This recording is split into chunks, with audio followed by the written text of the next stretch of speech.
Sa wakas ay nakaharvest na kami ng aming mga alagang alimango at akalain mo sa loob lang ng isang simana ay ganito na karami yung naipon namin kahit nasamahan nyo kami. Pero bago ang lahat, gusto ko munang humingi ng paunahin sa inyo dahil medyo matagal-tagal rin tayong hindi nakapag-upload gawa ng nayayay talaga tayo at inuubo tayo. At kung nakikita nyo naman yung boses ko, talagang hindi ko maintindihan kung anong boses to. At sa puntong ito, dumating na nga pala yung pinakahihintay namin ni Ivy na araw at tinistingan na namin pag-harvest yung alaga naming mga alimango at yung pinakain namin sa loob lang ng isang simana. At kung tataba nga ba, kaya naman ibabaligya na namin to. At kung nakikita nyo naman guys, medyo malalaki na nga at medyo matataba na nga yung maalaga namin at sumusukol na nga sa amin, kaya naman sinisibot namin dahil kapag napaakan kami rito, nako talagang mayaya yung kamot mo dyan. Kaya naman nag-hire ako kay Kuya Wawing at siya muna ang pinabugkot ko dahil hindi talaga ako marunong magbugkot dahil pag ako nagpaalig-alig dyan, ang lalakas pa naman ng mga alimango. Kung nakikita nyo naman guys, medyo malalaki pa. At sa mga nagtatanong nga pala kung saan namin to ibabaligya nga pala namin to sa gustong bumili. Kaya ikaw kung gusto mong bumili, mag-PM ka lang sa amin para ma-reserve ka namin dahil hindi namin basta-basta ibinabaligya to kapag kaig-kaig pa at pinapakain pa namin. At makakasigurado ka talaga kapag bumili ka dito sa amin na medyo matataba talaga yung aming mga alimango.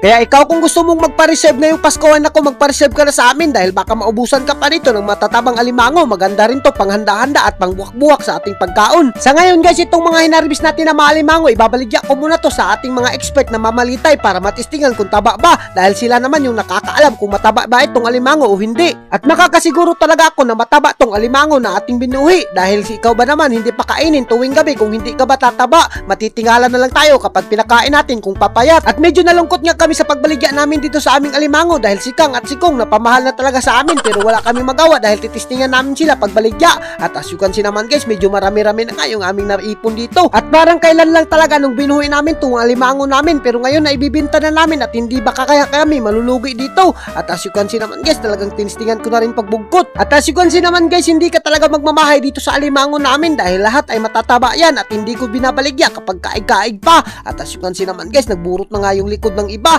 at linastar ko na nga yung isang balde natin na alimango. At sa puntong ito, habang pinaplastar ko yung ating mga alimango, hindi namin nabantayan na nakabuhi pala yung alimango. Buti na lang nakita ni Dindin at medyo magaling rin talaga to si Kang magtago pero hindi siya makalusot kay Dindin. Kaya naman kinuha ko na kaagad dito at binutang ko na sa planggana. Kaya pala nakatakas sila dahil hindi sila nabantayan ni Dindin. Pero ngayon ay pinabantayan ko na at pinasiguro ko na yung seguridad nila. At sa di naasang pangyayari, medyo nakakatuwa lang dahil meron na namang nag-deliver sa atin at naghatid sa atin ng mga payat at aalagaan natin to at ito yung ipupuli natin sa ating mga hinarvest. At least naman magkaroon ng laman yung ating galon at tuloy-tuloy yung ating business. At kung nakikita nyo naman guys, ang lalaki ng mga alimango na to at hindi ka talaga magmamahay kapag ito ay tumaba na. At kung gusto mong mag-order sa amin ay naku, ibibigay ko na lang to sa iyo ng mura para hindi ka magmahay. At least naman makatilaw ka sa aming mga binahugan na alimango. Minsan naman pinapakain ko pa naman to ng baka at napakasarap naman talaga ng sabaw nito. At as you can see naman guys, nilagay ko na kaagad yung ating mga payat na alimango para hindi na sila maluya kapag nasa labas sila. At least naman makahigop na sila ng oxygen. At yung nakikita nyo guys kung bakit ninatanggalan ko yan ng kuyagmoy dahil para mas mabilis sila mag-molt dahil nakita ko to sa YouTube at parang titistingan rin natin to kung mabilis nga ba o kung totoo ba yung sinasabi nila